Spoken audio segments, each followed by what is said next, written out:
Socks, हम हिंदुस्तानियों को सभी चीजों में मसाले चाहिए, चाहे वो बॉलीवुड मूवीज हो, चाहे पिंकी आंटी की गॉसिप्स। सब कुछ मसालेदार चाहिए। अगर हमें मसालों से इतना ही प्यार है, तो हमारे किचन में वही पुराने स्टाइल के मसाले हम क्यों इस्तेमाल करते हैं? अब बात करें ब्रांड्स की, तो गिने चुने ब्रांड्स हैं जो दिखते एक जैसा हैं। 40-50 साल से कोई इनोवेशन नहीं हुआ है। पहले खुला बिका करते थे, फिर डब्बे में आ गए। साक्स आज स्पाइस मार्केट जो 80,000 करोड़ रुपए का है, बट इसमें 70% सेक्टर अनऑर्गेनाइज्ड है। इसीलिए सबसे ज्यादा मिलावट किसी भी फूड प्रोडक्ट में अगर होती है, वो मसालों में होती है। आपको शौक लगेगा जान के, मसालों में ईंट, केमिकल, भूसा, यहाँ तक गोबर तक मिलाया जाता है। क्या? ये जी न्यूज का रिसर्च रिपोर्ट था। एनी टाइम आप कहीं पे भी सर्च कर सकते हैं। लेकिन अब हम लेके आए हैं इसी इंडस्ट्री का चेहरा बदलने के लिए ज़ॉफ। साक्स, मैं हूं आकाश कुमार अग्रवाल। साक्स में हूं आशीष अग्रवाल। हम आते हैं रायपुर छत्तीसगढ़ से। बेसिकली हम जॉफ के फाउंडर्स हैं। Zoff one of the best infrastructure है सेंट्रल इंडिया में, with cool grinding technology. Unique G block packaging के साथ आता है, प्रॉपर लैब फैसिलिटी के साथ आता है, हर क्वालिटी प्रॉपर्ली मेंटेन की जाती है। अपने ब्रांड की वैल्यू बनाने के लिए फर्स्ट डे से हमने शिल्पा शेट्टी को ब्रांड एम्बेसडर ले रखा है, ताकि लोगों का ट्रस्ट और बिल्डअप हो। 2018 में ज़ॉफ की जर्नी शुरुआत हुई थी।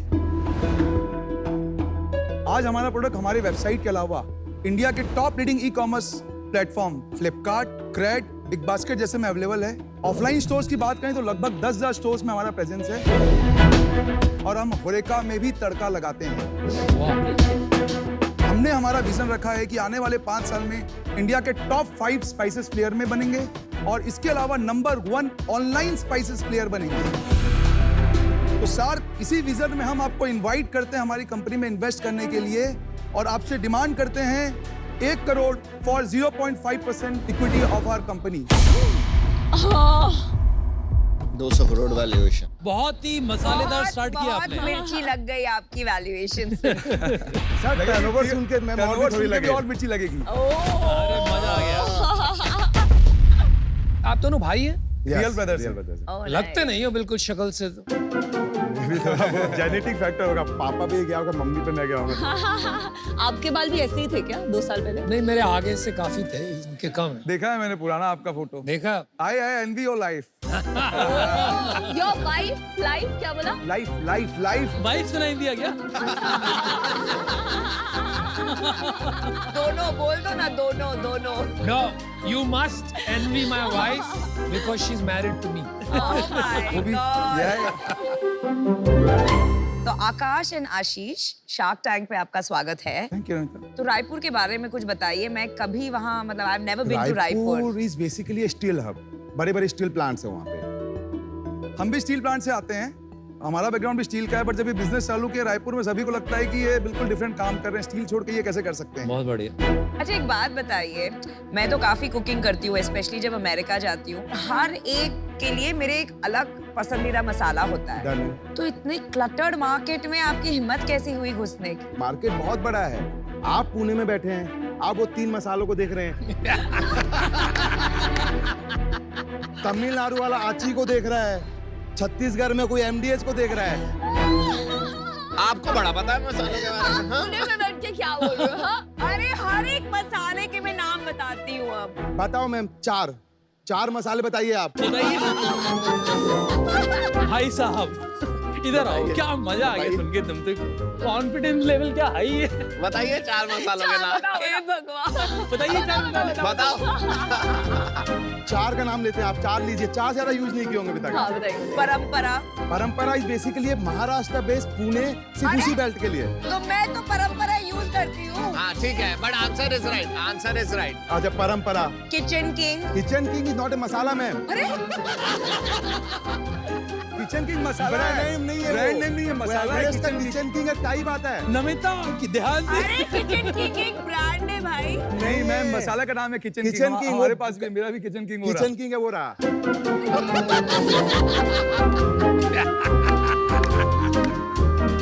मैं बताता हूँ आपको 4। हाँ ज़ॉफ, हाँ। ज़ॉफ, जॉफ एंड ये हुआ सर बात। ये हुई ना बात। यस, ये बेस्ट है। आप आपकी जर्नी के बारे में बता रहे थे कि स्टील प्लांट का बैकग्राउंड होके आप मसालों में कैसे आपने प्रवेश किया। मैम आई वाज हिस्ट्रिंग एमडीएस का मैं प्रॉफिट एंड लॉस देखा 2018 में। अच्छा, पता चला 900 करोड़ टर्नओवर में they are earning 400 crore net profit, क्योंकि इसका मार्केट बड़ा है, ग्रॉस मार्जिन हाई है और प्लेयर जो हैं ऑलरेडी सब रीजनल में बैठे हुए हैं। तो उसके बाद जब ये हमने स्टार्ट किया मतलब जर्नी मसाले का, तो वेरी फर्स्ट डे से जो एक अप्रोच रखा था जहां पर ये सारे ट्रेडिशनल प्लेयर बिल्कुल ध्यान नहीं देते हैं, वो ऑनलाइन सेलिंग का। उसके बाद जो हमारा बिजनेस बढ़ा है, हमने लगभग अगर 3 साल की बात करें तो ऑनलाइन में लगभग 400% का ग्रोथ किया। और लास्ट मंथ 4.5 करोड़ का माल ऑनलाइन बेचा है।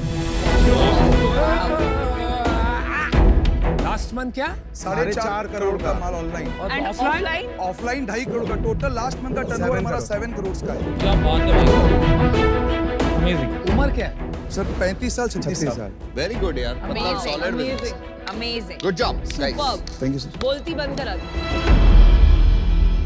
अच्छा, लेकिन आपने ही बताया कि रीजनल प्लेयर ज्यादा है, तो आप पैन इंडिया पहुंच गए कि आप भी थोड़े रीजन्स में कॉन्सेंट्रेटेड है? मैम ऑनलाइन प्लेयर को चाहिए कोई हमको प्रॉम्प्ट डिलीवरी करे।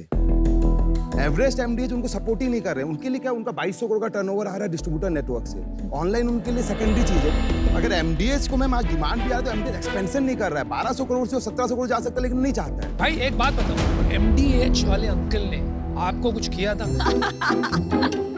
नहीं। हाँ? उसे लग रहा है मुझे आपने कसम खा ली कि मैं इसका प्रॉफिट लेकर आऊं। हाँ डन है सर, इसीलिए तो है। सही है, सही तो है, कह तो रहा है। धंधे से ग्रॉस मार्जिन निकाल रहा है। हाँ। मैं देखूं तो सही ऐसा क्या कर रहा है वो आदमी। 50% प्रॉफिट निकाला तो अब ये बनिया मारो दिमाग चलेगा ना। 50% कर क्या रहा, मैं क्या करूं कि मैं पहुंच जाऊं 5-7 साल में इस जगह में। मजा आ गया भाई से मिलके आपसे। आप अपने प्लांट का कुछ वीडियो दिखा सकते हो? आपने जो प्लांट बताया, प्लांट कहाँ है? सर पहला है कूल ग्राइंडिंग टेक्नोलॉजी। ये मतलब क्राइजोनिक का नीचे वर्जन है। क्राइजोनिक we basically use in pharma पीसने के लिए, लेकिन वो मसाले को कॉस्ट इफेक्टिव बनाने के लिए हम नाइट्रोजन नहीं डालते। हम उसको एयर में जो रूम टेम्परेचर होता है उसमें पिसाई करते हैं, जिससे उसका न्यूट्रिशन और सब सही रहता है। दूसरा है no dust system, no hand touch. ये प्लांट में एक बार आपने माल डाल दिया तो हैंड टच नहीं होता है, सीधा पैक हो जाता है।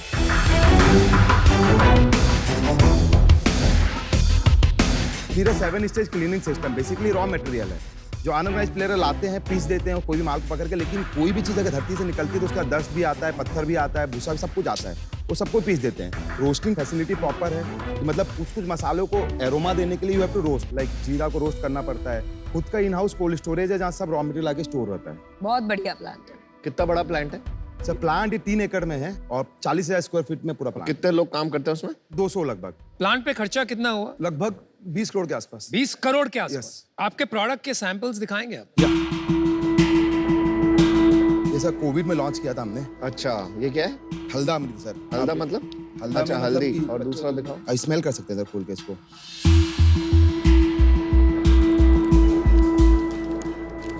ये हल्दा में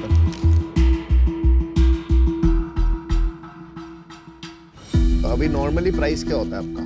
जो नॉर्मल है that's at par with Everest का जो मार्केट MRP का है। जो प्राइस है उसके साथ कंपैरिजन। हाउसी के साथ ही, क्योंकि ही इज द लीडर, तो उसके आसपास ही हमारा प्राइस है। ठीक है, टोटल आपने बिजनेस में अपने पैसे कितने लगाए हैं? हमारा करीब इसमें 30 करोड़ रुपए लग चुका है। 20 करोड़ के आसपास का टर्म लोन है एंड वर्किंग कैपिटल है 8 करोड़ का हमारे पास, तो आपने 60 लाख का इक्विटी करा है। जिसमें 12.5 करोड़ इक्विटी है और लगभग 17-17.5 करोड़ अनसिक्योर्ड लोन है। हमारा ही पैसा, सारा पैसा पापा ने ही दिया। तो टोटल कैपिटल एम्प्लॉयड आपका 60 करोड़ 60 है। करोड़। लगभग पिछले महीने आपने कितना प्रॉफिट कमाया? हमारा प्रॉफिट होगा 70-80 लाख के आसपास। और इस साल का क्या प्रॉफिटेबिलिटी चार्ट? इस साल भी लगभग हम 5 करोड़ के आसपास ही हमारा प्रॉफिट जाएगा, 5 से 6 करोड़ के आसपास। देखिए आप दोनों भाई कंपनी साथ में चलाते हैं, क्या क्या संभालते हैं? सर मैं देखता हूँ ऑनलाइन सेल्स और फाइनेंस, ये देखते हैं ऑफलाइन सेल्स और प्लांट का पूरा ऑपरेशंस लेके लॉजिस्टिक तक, और मार्केटिंग हम दोनों साथ में मिलकर देखते हैं। और सीईओ कौन है? सीईओ का प्लान है, फिलहाल सीईओ नहीं है। किसी भी कंपनी में जब एक इन्वेस्टर आते हैं तो there is has to be a point person जो उनके सब सवाल आंसर करेंगे। आपकी करंट कंपनी में एक सीईओ क्यों नहीं है, ये आंसर कीजिए। अभी तक मैम सोचे नहीं कि सीईओ को रखना है। अरे कैसे सोचा नहीं, इन्वेस्टर आएगा तो किससे बातें करेगा? नहीं, उसके बाद सी अभी जो करेंटली हम यहाँ तक लेके गए हैं, हमने अपने हिसाब से जो हम कर सकते थे वो हमने किया, एक लेवल तक पहुंचाया। मुझे लगता है ये सब सारी वाहियात बातें, मुद्दे की बात पे आते हैं। आप सिर्फ मार्केटिंग के लिए आए हो और किसी के लिए नहीं आए हो। दो सर, मैं बताता हूँ क्यों। अभी ठीक करते हैं ना, हिसाब पूरा ठीक करते हैं, ठीक है? आपके पास 50 करोड़ का लोन है। 50 को नहीं, 27 करोड़ है। बैंक का 27, 30 करोड़ का आपका खुद का है, 50 हो गया ना? पापा का पैसा लगा हुआ है ना? हाँ। आपका प्रॉफिट हर साल का 5 करोड़ है, आप 200 करोड़ मांगने आ रहे हो। अगर 50 करोड़ पे भी लगाता हूँ तो मेरी इक्विटी कब फ्री होती है? जब 10 साल के बाद आपका लोन खत्म होता है। मेरी बारी तो लास्ट आएगी लोन उतरने के बाद, तो मेरे पैसे बनेंगे कैसे भाई? आप आए ही नहीं हो इन्वेस्टमेंट के लिए, आप सिर्फ मार्केटिंग के लिए आए। मैं एक्सपर्टीज के लिए आया। अगर हमको मार्केटिंग के लिए आया था, पैसा वीसी से भी आ सकता था, बैंक से भी हम लेके आ जाते। बॉस आप नहीं समझ रहे हो, आपका डेट और इक्विटी रेशियो बराबर नहीं है। आपका डेट जब तक उतरेगा नहीं, मेरी इक्विटी की बारी नहीं आएगी। आपका सिर्फ आपका इक्विटी लगा हुआ है। Debt to equity ratio, debt का अर्थ होता है लोन जो कंपनी ने लिया है, इक्विटी यानी कि फाउंडर्स ने कितना पैसा कंपनी में डाला है। इसके रेशियो को डेट टू इक्विटी रेशियो कहते हैं। सारे बैंक इस रेशियो को देखकर ही आगे लोन देते हैं। सर आप आज 60 करोड़ की सोच रहे हो, हाँ। 2 साल बाद 200 करोड़ का धंधा कर रहे होंगे। कैसे करो? आप 100 से 1000 करोड़ पहुंचाए हैं। अमन भी जानता है, आप भी जानते हैं और सब जानते हैं। बस 100 करोड़ पहुंचना टफ होता है। उसके बाद सही गाइडलाइन, सही मार्केटिंग की जाए। 100 से 500 करोड़ पहुंचना टफ नहीं होता और फिर 500 से 900 करोड़ पहुंचना टफ नहीं होता। धंधा आपको चलाना है, स्ट्रैटेजी आप बताओ। हमारे आने नहीं आए बढ़ेगा धंधा। सर अपना सिंपल स्ट्रेटेजी है, जाइंट्स के ऊपर राइड करना है। फ्लिपकार्ट ने सबसे पहले लिस्टिंग किया 2020 में। आज 5 लाख से चालू हुआ जर्नी 2 करोड़ पहुंच चुका है। They have given me the projection of 5 CR in next 3 years. Crate से 1 साल पहले big, 5 crore in 3 years, right? 5 साल का मंथली टर्नओवर सर। चलिए आपको मैं ऑफर करता हूं, कंडीशनल ऑफर 1 करोड़ 2%। लेकिन मेरा कंडीशन ये है, आपका जो 18 करोड़ जो लोन है वो कन्वर्ट होगा इक्विटी में, तभी ये ऑफर स्टैंड होता है। अगर वो कन्वर्ट नहीं होता है, अगर उस पे आपने 1 दिन भी ब्याज दिया तो मैं मेरे पैसे ले जाऊंगा वापस। तो दैट्स माय ऑफर। मेरे 2 सवाल हैं। अगर आप दोनों में डिफरेंस ऑफ ओपिनियन होता है तो किसका डिसीजन फाइनल होगा? देखिए अगर कंपनी अभी ऐसी ही चल रही होगी, मानो हम लोग रन कर रहे हैं, तो चीजें हमको देखना पड़ेगा कैसे होगा। लेकिन कोई भी आता है। नहीं, आप इतने सिंपल सवाल का लंबा जवाब दे रहे हो। भाई बोल दे यार, कोई भी नाम ले लो, क्या फर्क पड़ता है? बड़ा कौन है? मैं बड़ा। तो मेरा फाइनल। चलो बड़ा आपका चले, ठीक। वो अग्री नहीं कर रहे। पर दूसरा सवाल ये है, आप मार्केट में फंड रेजिंग का ट्राई कर रहे हो? कितना बड़ा राउंड रेज करना चाहते हो? Good question. 100 करोड़ के बाद। अभी बैंक में कितने पैसे हैं? बैंक में अभी 1 करोड़ रुपया है। 1 करोड़। वर्किंग कैपिटल में कितना पैसा लगा हुआ? सब मिला के 10, 11, 12 करोड़ के आसपास है। 10, 11, 12 स्टॉक, एफजी, डेट सब मिला के। चल ठीक है, मैं देखो ऑफर देता हूँ 1 करोड़ 2%, सेम नो कंडीशन। बोल।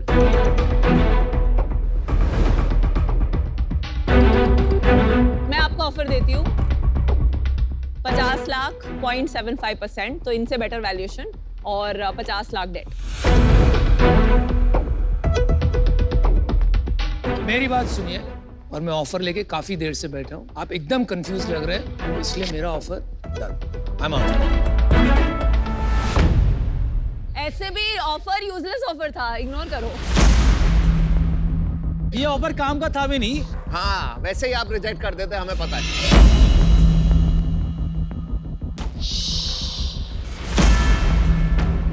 मेरा डिसीजन है कि मैं आउट हूँ, और मैं आपको प्राइमरी रीजन बताती हूँ। फॉर मी ये बहुत बहुत बहुत इंपॉर्टेंट है, ये सीईओ का डिस्कशन। मैं कब से देख रही हूँ आप इतना ओवरलैप कर रहे हो और इतना मतलब कंफ्यूजन हो रहा है। For this reason I am out. आपके फादर का क्या काम है, कितना बड़ा काम है? इंटीग्रेटेड स्टील प्लांट है, मतलब power plant, sponge iron, furnace. कितना प्रॉफिट बनाते होंगे आप वहाँ पर? Sir 30 crore last year. 30 crore का। तो आप काफी वेल टू डू फैमिली से आते दैट्स हैं। A partnership firm also. 2 partners भी हमारे साथ हैं उस बिजनेस में। फादर ने क्यों नहीं बोला कि आप उनके बिजनेस को ज्वाइन करो, या आपने उनको मना कैसे किया? पापा ने पहले से ही देखा स्टील हमको किक नहीं देता। स्टील एक रीजनल बिजनेस तक सीमित है। गवर्नमेंट डिसीजंस पे गवर्नमेंट पॉलिसी आया, डिसीजन चेंज। आपको ना डिसीजन लेना पड़ेगा। लेते हैं अमन, इतना जल्दी मत बचाओ। बात तो करने नहीं दी आपने मेरे को, आप ही बोलते रहे। आप समझ ही नहीं पाते बिजनेसेस, हम क्या करें? वैल्यूएशन तो आप गलत देते हो हमेशा। तो सीधी सीधी बात करते हैं, आप लोग का मेरे को बहुत ही अच्छा लगा केमिस्ट्री, और काफ़ी पैशन लगा। डिसीजन मेकिंग के लिए एक सीईओ बनाना पड़ेगा आपको, बहुत क्रिटिकल है। जरूरत नहीं। अमन ने आपको सबने जो दिया है उससे बेटर ऑफर है मेरा। 1 करोड़ रुपए डालूंगा जो आपको चाहिए, 1.5% चाहिए मेरे को।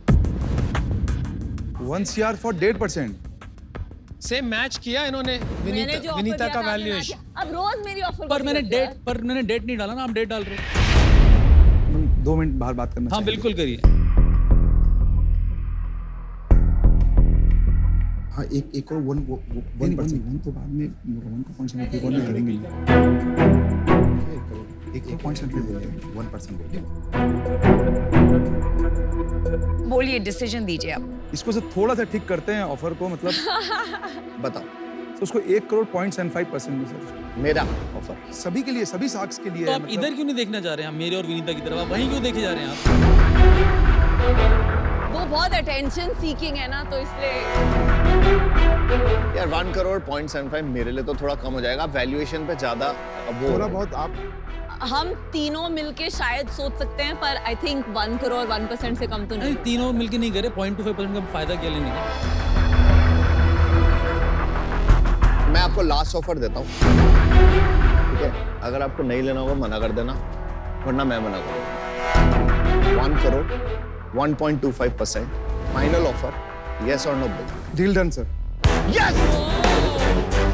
आपने मौका नहीं दिया हमारे को ऑफर देने का। वाह, आप अमन को लेने आए थे क्या? हाँ, हाँ लग रहा ऐसे है। ऐसे ही लग रहा है। बोल दे जल्दी से। हाँ, अमन बोल दे सर ना, को बोल दे ना। लेने के लिए ही आए थे। अनुपम सर को लेने आए थे actually। चल फिर जा। नहीं एक्चुअली आप आगे से ऐसे नहीं पकड़ के ले जाऊंगा। I just All the best.